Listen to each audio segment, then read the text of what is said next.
গরমে তো কাটে না প্রহর, লুঙ্গি পরে থাকাটা হলো কষ্টকর।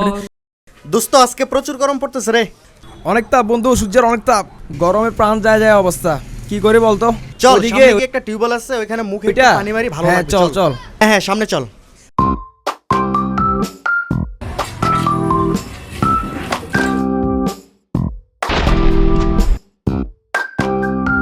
এই মুরাদ, কি করো? ভাই আজকে সারাদিন যেই গরম পড়ছে, এই গরমে বেঁচে থাকা সম্ভব না, সেই জন্য মুখে একটু পানি মেরে একটু স্বস্তি লাগানোর জন্য চেষ্টা করতেছি। শুধু মুখে পানি মাইরা ঠান্ডা করলে হবে? কলিজাটা ঠান্ডা করা লাগবে না? কিভাবে? পাশেই তো রফিক কাকার গোলা আইসক্রিমের দোকান, চলো যাই, খাই আর প্রাণটা ঠান্ডা করি। হ্যাঁ চলেন।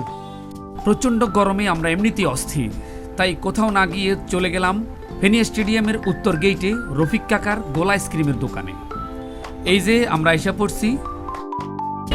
কাকা কলিজা ঠান্ডা করার মতো কোনো শরবত আছে? ইনশাআল্লাহ আছে। মানে এক গ্লাসে জীবন ঠান্ডা, এক গ্লাস ভালো করে লেবুর এক গ্লাস হবে। এখানে প্রতিদিন প্রচুর মানুষ ভিড় করে এবং ওনার হাতে বানানো তরতাজা লেবুর শরবত খেয়ে তৃষ্ণা মেটায়।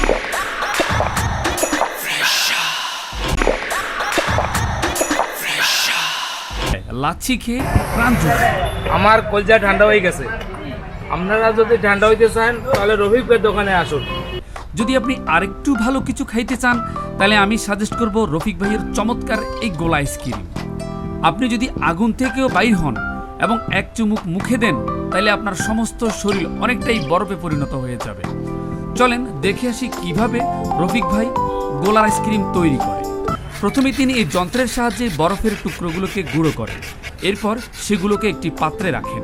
সেখান থেকে পরিমাণ মতো একটি আইসক্রিমের জন্য যা যা দরকার সেগুলো দিয়ে আইসক্রিমের বক্সে রাখেন।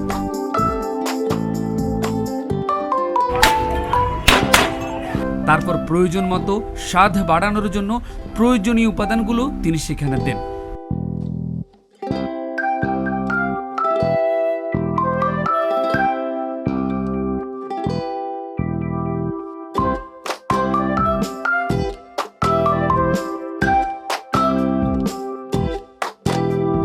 তারপর চলে যায় কাস্টমারের হাতে। ব্যাস, মুখে দিলেই সমস্ত শরীরে ঠান্ডা শিরশির অনুভূতি।